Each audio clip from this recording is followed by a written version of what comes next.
जय हिंद दोस्तों। आज एक नए अध्याय की शुरुआत करने जा रहे हैं। देखो, जो बच्चे अपने से ऑफलाइन तैयारियां की है 7-8 सालों में, काफी बच्चों ने ऑफलाइन पढ़ा है।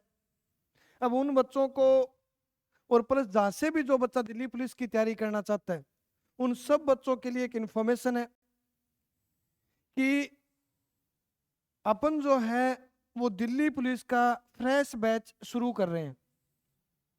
इस दिल्ली पुलिस के फ्रेश बैच में 50 क्वेश्चन जीके के सब्जेक्ट से पूछे जाएंगे। तो ये जो अपने 50 क्वेश्चन है जो जीके के पोर्शन से रहने वाला है, ये 50 क्वेश्चन के बारे में मैं आपको सब्जेक्ट वाइज सब्जेक्ट तैयारी करवाऊंगा, जिसमें अपना टारगेट रहेगा लगभग 80-85% क्वेश्चन अटेम्प्ट करें।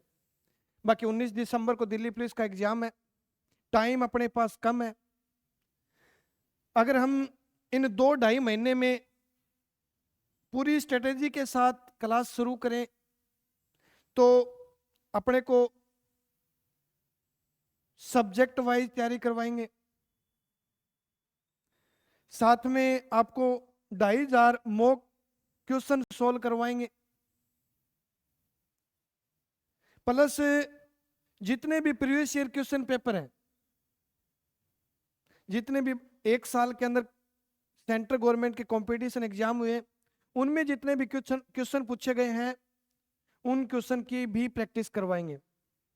जबकि ऑफलाइन बच्चे जानते हैं 8-10 साल से इंडिया का पार्ट हर बैच में, चाहे एसएससी जीडी हो, रेलवे बैच हो, दिल्ली पुलिस बैच हो या एसएससी एमटीएस सीएचएसएल हो,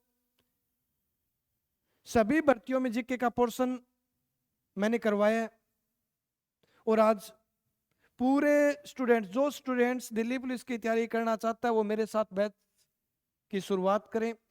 अपने टॉपिक वाइज नोट्स बनाते रहें। जबकि 25 जो क्वेश्चन है अपने वो रीजनिंग के, वो अमित सर के द्वारा करवाए जाएंगे। सब्जेक्ट जीके की बात करें तो जीके का पोर्शन सबसे ज्यादा रहने वाला है दिल्ली पुलिस के अंदर। इस जीके के पोर्शन में जो क्वेश्चन आने हैं वो 4-5 पार्टों से आने हैं। यानी अगर पूछे कि दिल्ली पुलिस का सिलेबस क्या है जीके का, सबसे पहले सिलेबस होना जरूरी है। अगर दिल्ली पुलिस की पूरे पेपर की बात करें तो 50 क्वेश्चन जीके का रहने वाला है, 25 क्वेश्चन रीजनिंग है, 15 क्वेश्चन मैथ से पूछे जाएंगे और 10 क्वेश्चन कंप्यूटर से आने वाले। 90 मिनटों का टाइम रहेगा अपने। 90 मिनट के अंदर 100 क्वेश्चन अटेम्प्ट करने, जिसमें से 25 क्वेश्चन रीजनिंग और 15 यानी 40 क्वेश्चन प्रैक्टिस के क्वेश्चन रहने वाले। तो 25 और 15 का जो रीजनिंग और मैथ्स का है वो एक टाइम का पार्ट है। तो इसीलिए दिल्ली पुलिस के एग्जाम में टाइम का अभाव रहता है हमेशा। तो अपने जो सब्जेक्ट के अंदर 50 क्वेश्चन पूछे जाएंगे। यानी अगर बात करें कि भाई इंडिया जीके के पोर्शन से, यानी इंडिया जीके से जो 50 क्वेश्चन पूछे जाने हैं वो कौन से टॉपिक से आएंगे या कौन से भागों को जोड़ा गया है। यानी इंडिया जीके के वो 50 क्वेश्चन जो दिल्ली पुलिस के अंदर पूछे जाएंगे वो अलग अलग सब्जेक्ट्स में बांट के बताए इन्होंने। सबसे पहले बात करें तो ज्योग्राफी से रिलेटेड क्वेश्चन पूछे जाएंगे, हिस्ट्री से भी क्वेश्चन आएंगे। अगर बात करें पॉलिटिकल की तो पॉलिटिकल से रिलेटेड क्वेश्चन पूछे जाएंगे। उसके बाद अर्थव्यवस्था से रिलेटेड क्वेश्चन पूछे जाएंगे, यानी इकोनॉमिक्स से रिलेटेड क्वेश्चन रहेंगे और स्टैटिक्स से रिलेटेड क्वेश्चन पूछे जाएंगे। यानी जीके के ये 5 मेन पोर्शन रहने वाले हैं, ज्योग्राफी, हिस्ट्री, पॉलिटिकल, उसके बाद इकोनॉमिक्स और स्टैटिक्स से रिलेटेड। अगर बात करें ज्योग्राफी के कौन से टॉपिक रहने वाले हैं भारत का, सबसे पहला टॉपिक वो रहेगा भारत का सामान्य परिचय। यानी ज्योग्राफी के जो पहला टॉपिक है वो है भारत का सामान्य परिचय, जिसके अंदर भारत के बारे में बेसिक जानकारी, भारत की लंबाई चौड़ाई, भारत का क्षेत्रफल, विश्व में भारत का स्थान, एशिया महाद्वीप में भारत का स्थान, विश्व का भारत कौन सा बड़ा देश, भारत के अंदर कितने स्टेट, कितने केंद्र शासित प्रदेश, कौन सा नया राज्य बनाया गया, देश आजादी के टाइम में भारत में कितने राज्य थे। जबकि जो ज्योग्राफी का दूसरा टॉपिक रहने वाला है वो है भारत का भौतिक प्रदेश।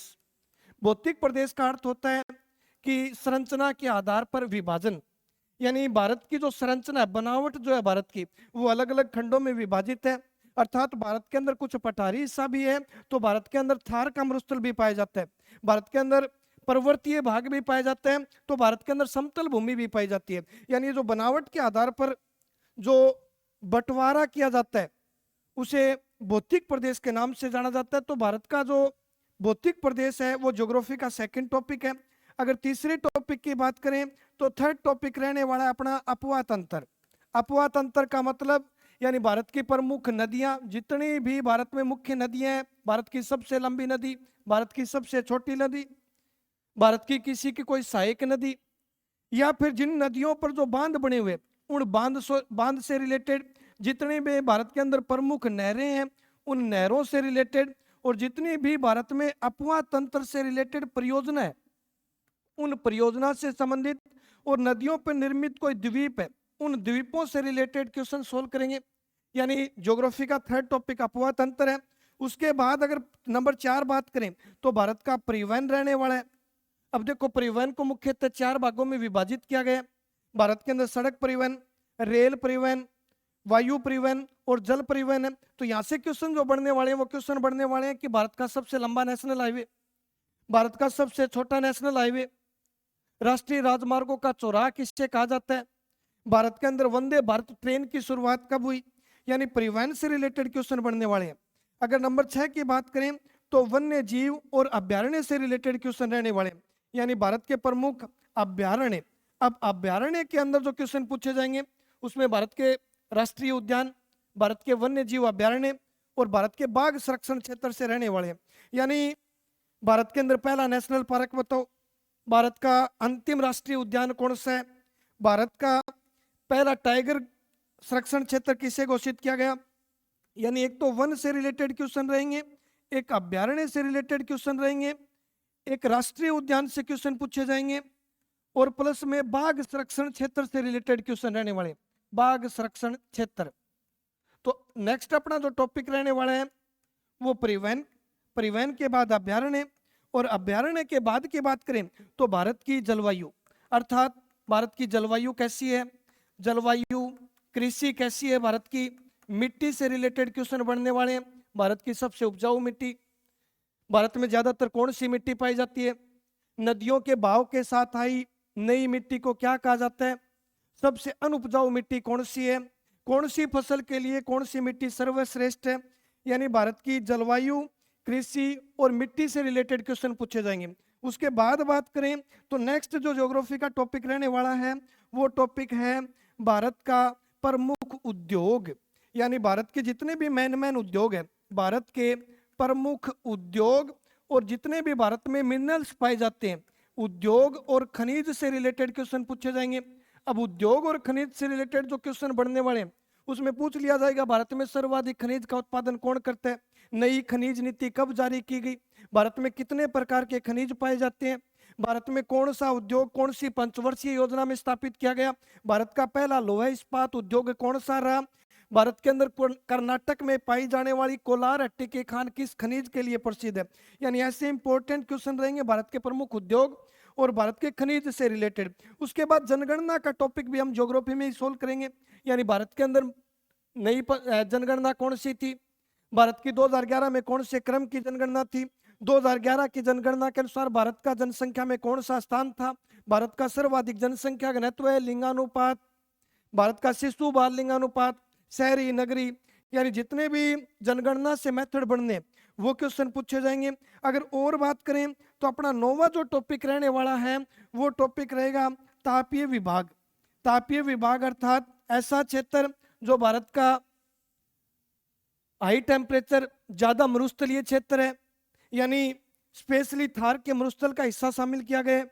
इस क्षेत्र, इस थार के मरुस्थल के साथ अपने ज्योग्राफी के टॉपिक रहने वाले हैं। यानी ज्योग्राफी से रिलेटेड जो क्वेश्चन पूछे जाएंगे वो इन टॉपिकों से रिलेटेड पूछे जाएंगे।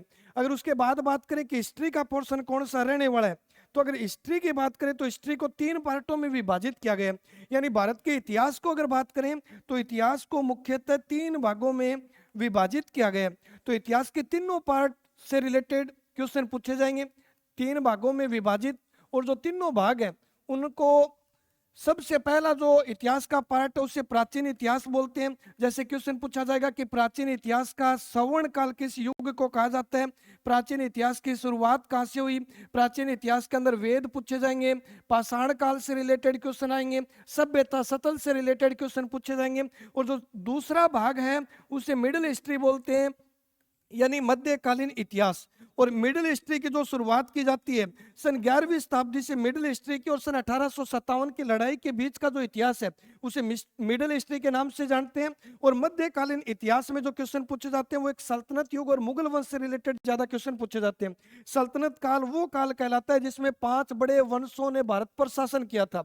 उन सल्तनत काल का अंत करके मुगल काल की शुरुआत की गई जिसने भारत पर सबसे लंबे समय तक शासन किया। मिडिल हिस्ट्री के बाद जो तीसरा पार्ट हिस्ट्री का रहने वाला है वो आधुनिक इतिहास यानी मॉडर्न हिस्ट्री। अगर मॉडर्न हिस्ट्री की बात करें तो इसमें मुख्यतः गांधीवादी युग और ब्रिटिश हुकूमत से रिलेटेड क्वेश्चन पूछे जाएंगे, गवर्नर जनरल और वाइसराय से रिलेटेड क्वेश्चन पूछे जाएंगे, और स्वतंत्रता के लिए जितने भी प्रयास किए गए उनसे रिलेटेड क्वेश्चन पूछे जाएंगे। यानी हिस्ट्री को 3 पार्टों में डिवाइड किया, प्राचीन इतिहास, मिडिल हिस्ट्री और आधुनिक इतिहास। उसके बाद जो थर्ड पॉलिटिकल से रिलेटेड क्वेश्चन जो रहने वाले हैं, जो पॉलिटिकल से रिलेटेड क्वेश्चन पूछे जाएंगे वो मुख्यतः जो अपने क्वेश्चन रहने वाले हैं या फिर पॉलिटिकल से जो टॉपिक शामिल किए गए उसमें एक तो है भारत की नंबर 1 जो टॉपिक शामिल किया गया है वो है भारत की व्यवस्था या फिर भारत की राज व्यवस्था।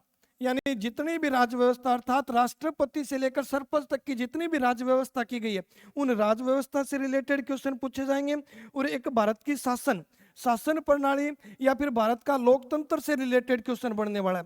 यानी इसमें 2 पार्ट जोड़ रखे हैं, एक तो लोकतंत्र और एक भारत की राज्य व्यवस्था। लोकतंत्र अर्थात अपना संविधान कैसे बना, संविधान का निर्माण कैसे हुआ, संविधान में कुल कितना समय लगा, किस देश से कौन सा विषय लिया गया, संविधान का कौन सा आर्टिकल बाद में जोड़ा गया, संविधान संशोधन की प्रक्रिया कैसे रही, भारत में कुल कितने प्रकार के संविधान संशोधन अधिनियम पास हो चुके हैं, यहाँ से पोर्शन रहने वाला है। और उसके बाद जो इकोनॉमिक्स का आंकड़ा रहने वाला है यानी इकोनॉमिक्स से रिलेटेड जो क्वेश्चन पूछे जाएंगे उनमें क्वेश्चन शामिल है एक तो बजट से रिलेटेड, यानी इकोनॉमिक्स के पार्ट की बात करें तो इकोनॉमिक्स के अंदर बजट से रिलेटेड क्वेश्चन पूछे जाएंगे।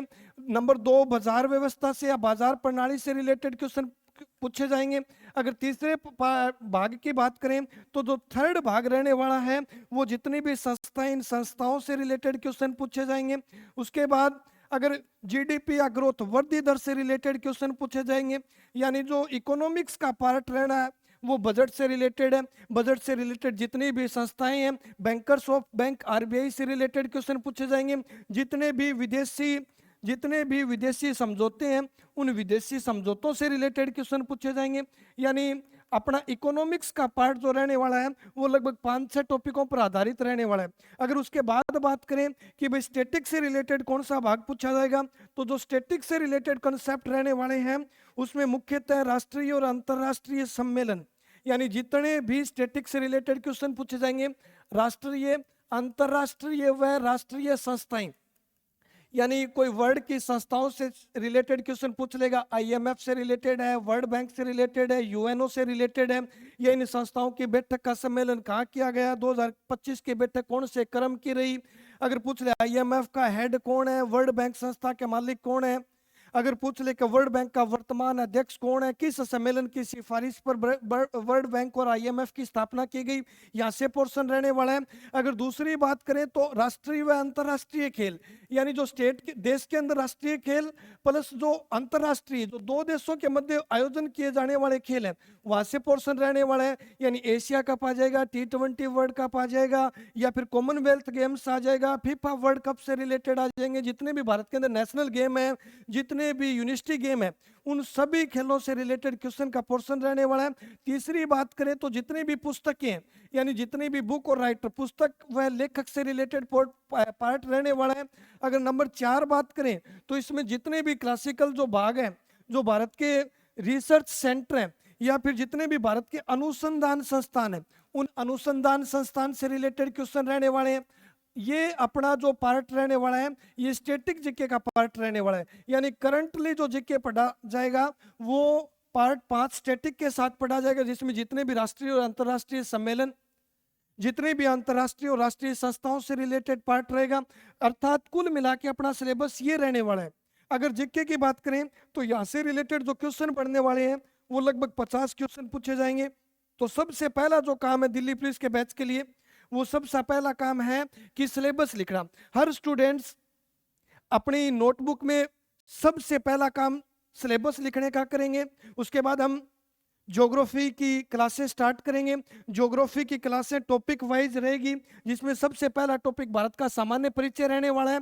उसके साथ साथ हम वन लाइनर जो क्वेश्चन है वो क्वेश्चन सोल्व कराने की भी कोशिश करेंगे, क्योंकि बच्चों हमें पता है लगभग 2.5 महीने के अंदर पूरा दिल्ली पुलिस का सिलेबस कवर करना है, तो हमें दुगनी मेहनत करनी पड़ेगी।